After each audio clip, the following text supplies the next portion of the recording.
என்னடி பண்ணிட்டு இருக்க? ரசம் வச்சிட்டு இருக்கேன். இப்போ எதுக்கு ரசம் வைக்கிற? பசிக்கு தானே சொன்னல. நான் சொன்ன பசி வேற பசி, இது இல்ல. நான் பிரியாணி சாப்பிட வந்தா நீ என்னடானா? டேய், லவ் பண்ற பொண்ண ரேப்லாம் பண்ணக்கூடாது சொன்னா கேள. கேட்க மாட்டேன். வராத. வருவேன். கிட்ட வராதடா. வந்துட்டே. டேய் டேய் டேய், இருட்டுல என்னடா பண்ற? இதுக்கு மேல நீங்க இருந்தனா என் கற்புக்கு கேரண்டி இல்ல. நீ முதல்ல கிளம்பு. No no no no no ஓடு.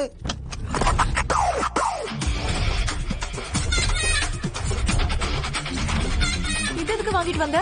நீ தாண்டி சேஃப்டிக்கு ஏதாச்சும் வாங்கிட்டு வர சொன்ன. நான் ஸ்நாக்ஸ் வாங்கிட்டு வர சொன்னேன். நீ என்னையே ஸ்நாக்கா சாப்பிட வாங்கிட்டு வந்திருக்க. சீ, யார பார்த்து சீங்கற? வீட்ல அம்மா இல்லாதப்ப வர சொன்னது நீ. சம்பந்தமே இல்லாம புடவை கட்டிட்டு கும்தாவா இருக்கிறது நீ. எனக்கு இதுதான் ஃபர்ஸ்ட் டைம்னு சொன்னது நீ. நான் அதுக்கு தான் போறேன் ஹஸ்கி வாய்ஸ்ல சொன்னது நீ. என்ன பார்த்து சீன்னு சொல்றியா? ஆமாண்டா, நீ சீ சீ சீதாண்டா. ஏன் புடவை கட்டினா கும்தாவா தான் தெரியுமா? உன் கண்ணுல தப்ப வச்சுக்கிட்டு என்ன குத்த சொல்லாத. சரி, அப்ப ஏன் வீட்ல யாருமே இல்லாதப்ப கூப்பிட்ட? தியேட்டர்ல சண்டை போட்டுமே உன்னை கூப்பிட்டு பேசி சமாதானப்படுத்தலான்னு பார்த்தேன். ஆனா நீ என்ன தப்பா நினைச்சிட்டல்ல. ஃபர்ஸ்ட் கிஸ் லைஃப்ல எவ்வளவு மெமரபிளான விஷயம். அது ஒரு ஸ்பெஷல் ஃபீல். அதுவா அன்பிளான்டா நடக்கணும். ஆனா நீ அதை பிளான் பண்ணிட்டல்ல. எனக்கு எவ்வளவு ஹர்ட் ஆகுது தெரியுமா?